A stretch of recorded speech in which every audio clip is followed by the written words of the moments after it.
Silakan dari fraksi PKB.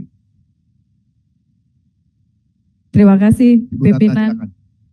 Assalamualaikum warahmatullahi wabarakatuh.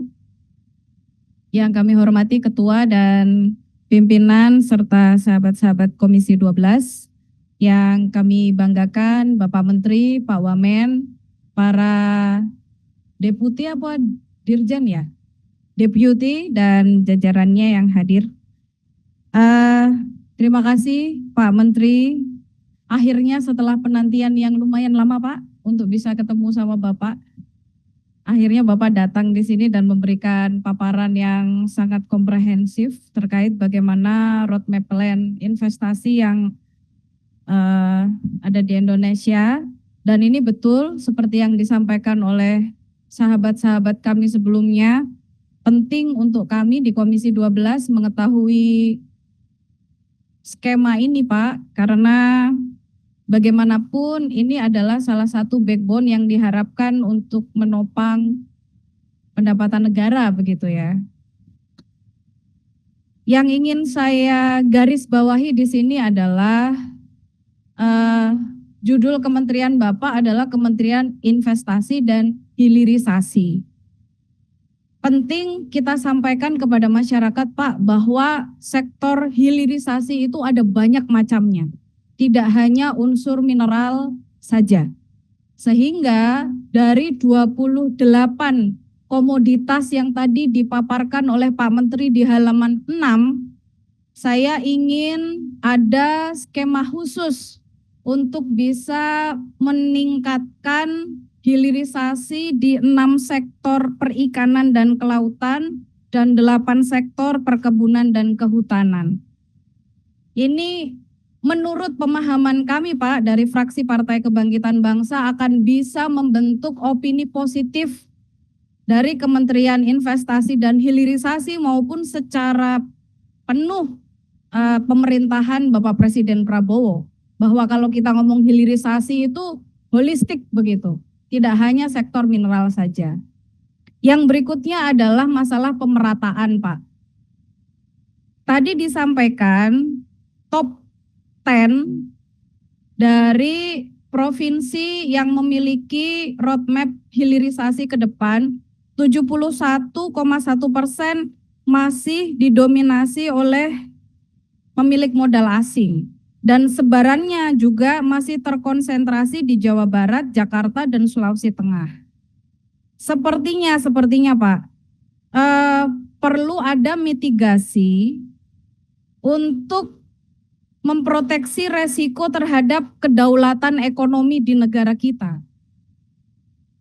Apa kira-kira strategi yang akan diambil oleh Kementerian Investasi dalam hal ini untuk meningkatkan porsi dari pemilik modal dalam negeri, khususnya Pak, untuk industrialisasi yang berbasis sumber daya alam strategis.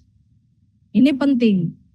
Kita tahu ya omongan-omongan warung kopi lah Pak, kalau misalnya kita punya Naga 9 atau sekarang punya Haji 9, terserah lah. Bagaimana cara kita bisa meng-approach mereka supaya mereka narik itu modalnya yang ada di luar negeri sana, mereka mau ngurusin yang ada di dalam negeri saja gitu. Sehingga kita nggak lagi tuh ada urusan dengan tenaga kerja luar ataupun pemilik modal asing dan lain sebagainya. Saya pikir ini menarik dan challenging lah untuk Pak Menteri yang hari ini memang tugasnya lumayan menantang dari Pak Presiden gitu. Yang berikutnya transparansi dan pengawasan perizinan fiktif positif. Kita tahu kalau Kementerian Investasi punya sistem OSS berbasis resiko dan telah mencatat ada 153 izin usaha yang terbit secara otomatis.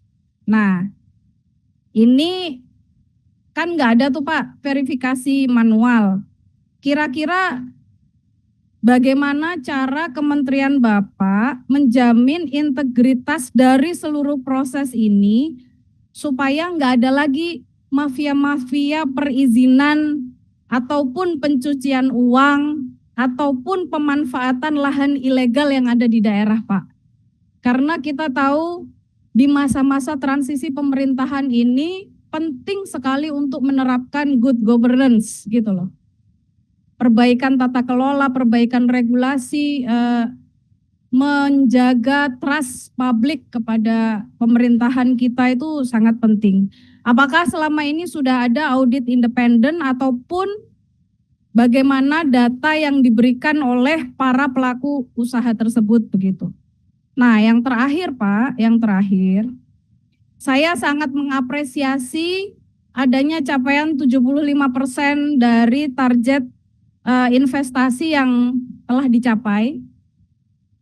Ada 1.434,3 triliun ya, seperti yang disampaikan di halaman 4, yang bisa menyerap 1.956.346 tenaga kerja, ya let's say 2 juta lah. Tapi kalau saya hitung Pak, berarti dalam 1 orang tenaga kerja, kita membutuhkan nilai investasi 747 juta. Yang ini berarti mahal. Berarti selama ini investasi kita masih berbasis padat modal, begitu ya Pak? Mungkin Pak izin Pak Menteri dan Pak Wamen beserta para deputinya ke depan juga perlu mempertimbangkan bagaimana strategi yang harus dipersiapkan supaya ini bisa agak balance gitulah.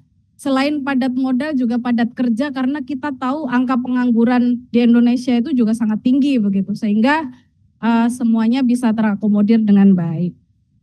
Yang paling akhir menyambung tadi yang disampaikan oleh Kapoksi dari fraksi Partai Gerindra, Pak Rohmat. Saya sepakat bahwa Kementerian Investasi dan Hilirisasi perlu mempersiapkan skema khusus untuk menstimulasi, untuk merangsang bagaimana cara menciptakan iklim investasi yang baik untuk mensupport terciptanya ekosistem green energy yang ada di Indonesia dalam menyongsong transisi energi berkeadilan. Mengingat sampai dengan saat ini kami agak-agak malu sih.